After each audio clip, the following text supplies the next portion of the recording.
The ডিবেটে আপনাদের সবাইকে স্বাগত। আজ আমরা ঋত্বিক চক্রবর্তীর লেখা দ্য উইমেন ভলিউম ৩-এর মূল চরিত্রের যে করুণ পরিণতি তা নিয়ে আলোচনা করব। এই আখ্যানটা একজন নারীর প্রেম, প্রত্যাখ্যান, সামাজিক বিচার আর মানসিক স্বাস্থ্যের অবনতির মধ্যে দিয়ে তার যে চূড়ান্ত পতন সেটার একটা মর্মান্তিক ছবি তুলে ধরে। হ্যাঁ, আর আমাদের আলোচনার কেন্দ্রবিন্দুটা হল মেয়েটির এই যে মর্মান্তিক পরিণতি, এর জন্য প্রধানত কোনটা দায়ী? তার চারপাশে মানুষ আর সমাজের যে ধারাবাহিক নিষ্ঠুরতা সেটা, নাকি তার নিজের ভেতরের গভীর কোনো মানসিক সংকট আর অভ্যন্তরীণ ক্ষয়? আমি মনে করি মেয়েটির এই ট্র্যাজেডিটা এটা কোনো আকস্মিক ঘটনা নয়, বরং এটা বাহ্যিক কারণের একটা সম্মিলিত ফল। বিশেষ করে তার সম্পর্কগুলো আর বন্ধুদের যে একটা বিচারমূলক আচরণ, সেটাই তাকে ধীরে ধীরে খাদের কিনারায় ঠেলে দিয়েছে। আর আমার অবস্থানটা হল বাহ্যিক ঘটনাগুলো নিঃসন্দেহে প্রভাব ফেলেছে, সেটা আমি মানছি।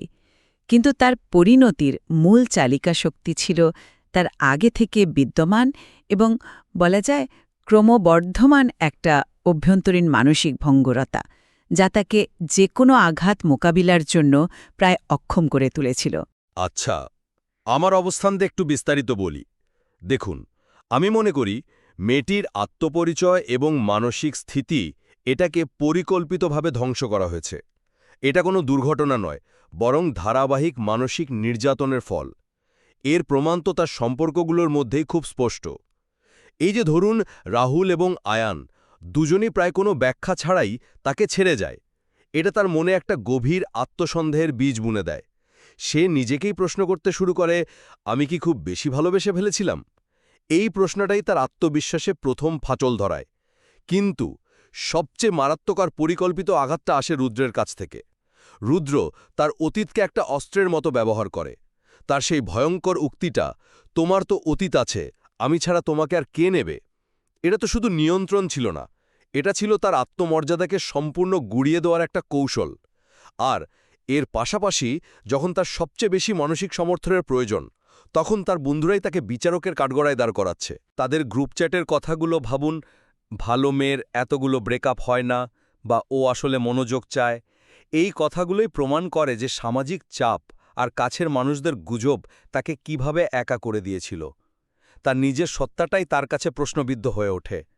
তাই আমার মতে তার এই পতনটা মূলত অন্যদের তৈরি করা একটা পরিস্থিতি, সে এর শিকার হয়েছে। আপনার যুক্তির প্রেক্ষাপটটা আমি বুঝতে পারছি, তবে আমি বিষয়টাকে একটু অন্যভাবে দেখছি। আমার মতে বাহ্যিক ঘটনাগুলো একটা অনুঘটক হিসেবে কাজ করলেও মেয়েটির পরিণতির মূল কারণ তার অনেক গভীর এবং আগে থেকে বিদ্যমান একটা মানসিক সংকট। প্রথম বিচ্ছেদের পরেই তার নিজের ওপর দোষারোপ করার যে প্রবণতাটা আমরা দেখি, আমি কি খুব বেশি ভালোবেসে ফেলেছিলাম, এটা কেবল দুঃখ পাওয়া নয়, এটা তার অন্তর্নিহিত দুর্বলতার প্রথম এবং সবচেয়ে গুরুত্বপূর্ণ একটা ইঙ্গিত। একজন মানসিকভাবে দৃঢ় মানুষ কিন্তু প্রত্যাখ্যানকে ব্যক্তিগত ব্যর্থতা হিসেবে এতটা গভীরভাবে নেয় না। সময়ের সাথে সাথে এই অবস্থা আরও খারাপ হতে থাকে। তার মধ্যে ডিপ্রেশন আর অ্যাংজাইটি ডিসঅর্ডারের স্পষ্ট লক্ষণগুলো ফুটে ওঠে। রাতের পর রাত ঘুম না আসা, হঠাৎ করে প্যানিক অ্যাটাক হওয়া এবং একসময় ডাক্তারের কাছ থেকে রোগ নির্ণয় হওয়া। গল্পে একটা অসাধারণ লাইন আছে যেখানে সে নিজে বুঝতে পারে যে তার অসুস্থতার কোনো দৃশ্যমান রক্তপাত নেই। এই অদৃশ্য ক্ষতটা তাকে আরও একা করে তোলে। এমনকি যখন আর্যর আগমনে সে সাময়িকভাবে ভালো হতে শুরু করে, তখনও তার সুখটা ছিল অত্যন্ত ভঙ্গুর আর বলা যায় সম্পূর্ণভাবে আর্যনির্ভর। তাই আর্যর আকস্মিক মৃত্যুতে তার মানসিক ভারসাম্যটা পুরোপুরি ভেঙে যায় আর সে বাস্তবতার সাথে সব সংযোগ হারিয়ে ফেলে। এটাই তো প্রমাণ করে যে তার ভেতরের কাঠামোটি সবচেয়ে দুর্বল ছিল। চূড়ান্ত পতনটি বাহ্যিক আঘাতের চেয়ে তার অভ্যন্তরীণ ভাঙনেরই একরকম অবশ্যম্ভাবী পরিণতি। আপনি তার প্রতিক্রিয়ার দুর্বলতার কথা বলছেন, কিন্তু আমি সম্পর্কগুলোর ধরন নিয়ে প্রশ্ন তুলতে চাই। আমার মনে হয় এগুলোকে নিছক একটা নিউদা প্রেম বা বিচ্ছেদ বললে ভুল হবে। এগুলো ছিল মানসিক নির্যাতনের এক একটা পর্যায়। যেমন ধরুন আয়ানের আচরণ, তার ইউ আর ওভার থিঙ্কিং বা উই নিড সাম স্পেসের মতো কথাগুলো, এগুলো আপাতদৃষ্টিতে নিরীহ শোনালেও এগুলো ছিল এক ধরনের গ্যাসলাইটিংয়ের ক্লাসিক উদাহরণ। এই কথাগুলো শুধু মেয়েটির অনুভূতিকে উড়িয়েই দেয়নি, বরং তাকে নিজের বাস্তবতাকে, নিজের বিচারবুদ্ধিকে সন্দেহ করতে বাধ্য করার একটা সূক্ষ্ম কৌশল ছিল। যখন একজন মানুষ ক্রমাগত নিজের অনুভূতির ওপর আস্থা হারাতে থাকে, তখন তাকে নিয়ন্ত্রণ করা অনেক সহজ হয়ে যায়। আর রুদ্রের বিষয়টা তো আরও ভয়াবহ। তার পোশাক পরা বা কথা বলার উপর নিয়ন্ত্রণ আরোপ করা, তার অতীতকে নিয়ে খোঁটা দেওয়া, এগুলো তো স্পষ্ট মানসিক নির্যাতন। এই অভিজ্ঞতাগুলো তো কোনো দুর্ঘটনা নয়, এগুলো তার আত্মবিশ্বাসকে পরিকল্পিতভাবে ক্ষয় করেছে। এগুলোই তার ভেতরের কাঠামোকে দুর্বল করে দিয়েছে। আমি আপনার কথার সাথে একমত যে সম্পর্কগুলো অত্যন্ত বেদনাদায়ক এবং বিষাক্ত ছিল। রুদ্রের আচরণ নিঃসন্দেহে নির্যাতনমূলক। কিন্তু আমার প্রশ্নটা হল তার প্রতিক্রিয়ার ধরন এবং তার ক্রমবনতি নিয়ে। প্রতিটি আঘাতের পর সে নিজেকে আরও বেশি করে দোষারোপ করেছে এবং নিজের অনুভূতিকে প্রকাশ করার বদলে দমন করতে শিখেছে। গল্পে বলা হয়েছে তার হাসিটা একটা ঢাল হয়ে উঠেছিল, আর কান্নার অনুপস্থিতি প্রমাণ করছিল যে ভেতরে কিছু শক্ত বরফের মতো জমে গেছে। এটা তো কষ্ট সহ্য করার স্বাভাবিক প্রক্রিয়া নয়, এটা একটা গভীর মানসিক অসুস্থতার লক্ষণ, যেখানে মানুষ নিজের অনুভূতি থেকে নিজেকে বিচ্ছিন্ন করে ফেলে। তার ভেতরের ভাঙনটা আগে থেকেই ছিল। এই সম্পর্কগুলো সেই ভাঙা জায়গায় বারবার আঘাত হেনেছে মাত্র। সে কষ্টগুলোকে মোকাবেলা করার বদলে নিজের ভেতরে জমিয়ে রাখছিল, যা ধীরে ধীরে তাকে ভেতর থেকে শেষ করে দিচ্ছিল। এটা কি তার মানসিক গঠনের দুর্বলতা নয়? আপনার কথাটা ভাবার মতো, কিন্তু আমি বিষয়টাকে একটু অন্যভাবে দেখছি। আপনি যেটাকে অসুস্থতার লক্ষণ বলছেন, আমি সেটাকে সামাজিক বিচ্ছিন্নতার প্রত্যক্ষ ফল হিসেবে দেখছি। আমার মতে বন্ধুদের বিশ্বাসঘাতকতা এবং বিচার ছিল তার কফিনের শেষ পেরেক। ভাবুন একবার, যে সময় তার সবচেয়ে বেশি মানসিক সমর্থনের প্রয়োজন ছিল, ঠিক সেই সময় তার সবচেয়ে কাছের মানুষেরা তাকে অলক্ষী বা মনোযোগ আকর্ষণের চেষ্টায় থাকা একজন বলে চিহ্নিত করছে। এটা শুধু কষ্ট দেওয়া নয়, এটা তার বাস্তবতাকে অস্বীকার করা। আর সবচেয়ে বড় আঘাতটা আসে তার সবচেয়ে কাছের বন্ধু সুমনার কাছ থেকে। সুমনা যখন তাকে বলে, "you don't respect yourself", তখন তার আত্মপরিচয়ের শেষ আশ্রয়টুকুও কেড়ে নেওয়া হয়। এই সামাজিক বিচ্ছিন্নতাই তাকে সম্পূর্ণ একা করে দেয় এবং তার অসুস্থতাকে তীব্রতর করে। সমাজ তাকে এমন এক অবস্থায় পরিত্যাগ করেছে যেখান থেকে ফিরে আসা প্রায় অসম্ভব ছিল। আপনি বন্ধুদের বিশ্বাসঘাতকতার যে প্রসঙ্গটা তুললেন, সেটা খুবই গুরুত্বপূর্ণ। এই সামাজিক বিচ্ছিন্নতা যে কতটা ভয়াবহ হতে পারে তা আমরা এই গল্পে দেখি। কিন্তু আমার প্রশ্নটা অন্য জায়গায়। এই বিচ্ছিন্নতা কি হঠাৎ করে তৈরি হয়েছিল, নাকি মেয়েটির মানসিক অবস্থা তাকে অজান্তেই সবার থেকে দূরে ঠেলে দিচ্ছিল? সামাজিক বিচার অবশ্যই ক্ষতিকর ছিল, এ বিষয়ে কোনো সন্দেহ নেই। কিন্তু মেয়েটির প্রতিক্রিয়া দেখুন, সে নিজেকে পুরোপুরি গুটিয়ে নিয়েছিল এবং কারো সাথে নিজের আসল অবস্থা নিয়ে কথা বলা বন্ধ করে দিয়েছিল। এটা তো তার ডিপ্রেশনেরই একটা প্রধান উপসর্গ। সে নিজেই তো বলছে, মানুষ গল্প শুনতে চায়, অবস্থা নেয়। এই একটা কথাই তার মানসিক অবস্থার গভীরতা বুঝিয়ে দেয়। তার অসুস্থতাই তাকে সমাজ থেকে নিজেকে বিচ্ছিন্ন করতে বাধ্য করেছিল। সে বিশ্বাস করতে শুরু করেছিল যে তার কষ্টগুলো অন্যদের কাছে শুধুই একটা মুখরোচক গল্প।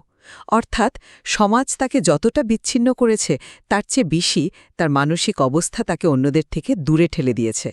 এটা একটা দুষ্ট চক্রের মতো, যেখানে অসুস্থতা বিচ্ছিন্নতা বাড়ায় আর বিচ্ছিন্নতা অসুস্থতাকে। কিন্তু এই যুক্তিটা আমি মানতে পারছি না, কারণ আর্যর আগমন ঠিক এর উল্টোটা প্রমাণ করে। আর্যর উপস্থিতি প্রমাণ করে যে সঠিক সমর্থন এবং বিচারহীন ভালোবাসা পেলে মেয়েটি সম্পূর্ণ সুস্থ হয়ে উঠতে পারত। আর্য ছিল সেই বাইরের শক্তি যা এই দুষ্টচক্রকে ভাঙার ক্ষমতা রাখত। আর্য তো তার অতীত নিয়ে একটাও প্রশ্ন তোলেনি, সে কেবল বর্তমানকে গুরুত্ব দিয়েছিল। তার সেই সহজ প্রশ্ন, "হাউ আর ইউ টুডে?" এর মধ্যেই ছিল নিরাময়ের চাবিকাঠি। আর্যর সান্নিধ্যে সে আবার হাসতে শিখেছিল, তার প্যানিক অ্যাটাক প্রায় বন্ধ হয়ে গিয়েছিল, সে আবার স্বাভাবিক জীবনে ফেরার স্বপ্ন দেখছিল। আর্যর আকস্মিক মৃত্যু একটা চরম দুর্ভাগ্যজনক বাহ্যিক ঘটনা, একটা ভয়াবহ ট্র্যাজেডি। এই ধরনের একটা আকস্মিক এবং মর্মান্তিক আঘাত যে কোনো সুস্থ মানুষকেও তো বিপর্যস্ত করে দিতে পারত, তাই না? সুতরাং তার শেষ পতনকে তার অভ্যন্তরীণ দুর্বলতার অনিবার্য পরিণতি বলা যায় না। এটা ছিল একটি ভয়াবহ দুর্ঘটনা যা তার আরোগ্যের পথকে চিরদিনের জন্য বন্ধ করে দেয়। আমি এটিকে সম্পূর্ণ ভিন্নভাবে দেখি। আর্যর সাথে তার সম্পর্কটি একটি ভঙ্গুর ভিত্তির ওপর দাঁড়িয়েছিল। এটা নিরাময় ছিল না, এটা ছিল একটা অবলম্বন। তার মানসিক স্বাস্থ্যর উন্নতি সম্পূর্ণভাবে আর্য নির্ভর হয়ে পড়েছিল। আর্য ছিল তার একমাত্র আধার, যা তাকে খাড়া করে রেখেছিল। তাই আর্যকে হারানোর সাথে সাথেই তার মনস্তাত্ত্বিক জগৎটা তাসের ঘরের মতো ভেঙে যায় এবং সে সিজোফ্রেনিয়ার মতো মারাত্মক উপসর্গের শিকার হয়, যেমন আর্যর উপস্থিতি কল্পনা করা, শূন্যে তার সাথে কথা বলা। এটা কি প্রমাণ করে? এটা প্রমাণ করে যে তার আরোগ্যলাভ টেকসই ছিল না। এটা ছিল বাহ্যিক, তার নিজের ভেতরের কোনো শক্তি তৈরি হয়নি। তার মানসিক কাঠামোটি এতটাই ভঙ্গুর ছিল যে একটি মাত্র অবলম্বন সরে যাওয়ায় সে বাস্তবতার সাথে সমস্ত সংযোগ হারিয়ে ফেলে। এটি তার গভীর অভ্যন্তরীণ সংকটেরই চূড়ান্ত পরিচায়ক, কোনো আকস্মিক দুর্ঘটনার ফল নয়। তার ভেতরের শূন্যতা এতটাই বিশাল ছিল যে আর্য একা তা পূরণ করতে পারছিল না, কেবল একটা পাতলা আস্তরণের মতো ঢেকে রেখেছিল। সেই আস্তরণ সরে যেতেই ভেতরের ক্ষতটা বেরিয়ে এলো। আজকের আলোচনা শেষে আমার অবস্থান এটাই যে পারিপার্শ্বিক নিষ্ঠুরতা, বিচারহীন সম্পর্ক এবং সামাজিক সমর্থনের অভাব কিভাবে একজন সম্ভাবনাময় মানুষকে ধীরে ধীরে মৃত্যুর দিকে ঠেলে দিতে পারে।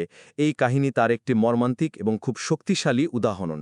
তার ভেতরের সংগ্রামগুলো অবশ্যই বাস্তব, কিন্তু সেই সংগ্রামগুলোকে তীব্রতর করেছে, উস্কে দিয়েছে তার চারপাশের পৃথিবী। তাকে বারবার বলা হয়েছে যে সে ত্রুটিপূর্ণ, সে নাটকীয়, সে মনোযোগ চায়। একসময় সে নিজেই এটা বিশ্বাস করতে শুরু করে। তার পরিণতি তাই কোনো ব্যক্তিগত ব্যর্থতা নয়, এটি একটি সম্মিলিত সামাজিক ব্যর্থতার ফল। এবং আমার চূড়ান্ত বক্তব্য হল, এই গল্পটি মানসিক স্বাস্থ্যের গুরুত্ব এবং সময়মতো সাহায্যের অভাবের এক করুণ চিত্র। বাহ্যিক আঘাতগুলো গুরুত্বপূর্ণ ছিল, এতে কোনো সন্দেহ নেই, কিন্তু মেয়েটির অভ্যন্তরীণ মানসিক কাঠামো এতটাই দুর্বল এবং অসুস্থ হয়ে পড়েছিল যে সে আর কোনো আঘাত সহ্য করার মতো অবস্থায় ছিল না। রুদ্রের নির্যাতন বা তার বন্ধুদের বিচার তাকে ততটা ভাঙতে পারেনি যতটা ভেঙেছিল আর্যকে হারানোর পর তার নিজের মনের বিভ্রম। তার চূড়ান্ত পরিণতি ছিল এই গভীর এবং চিকিৎসাহীন মানসিক ক্ষয়েরই প্রতিফলন। এটা স্পষ্ট যে মেয়েটির পরিণতির পেছনে কোনো একটা সরল কারণ নেই। তার জীবনের গল্পটি সামাজিক চাপ এবং ব্যক্তিগত মানসিক সংগ্রামের এক অত্যন্ত জটিল আর দুঃখজনক মিশ্রণ। কোনটি বেশি প্রভাবশালী ছিল সেই প্রশ্নটি থেকেই যায়। তবে এই আখ্যান আমাদের প্রত্যেককে ভাবতে বাধ্য করে একজন মানুষের ভাঙনের পেছনে আমরা প্রত্যেকে কতটা দায়ী এবং মানসিক স্বাস্থ্যকে আমরা সমাজ হিসেবে কতটা গুরুত্ব দিই। এই গভীর প্রশ্নগুলো নিয়ে ভাবনার অবকাশ রইল।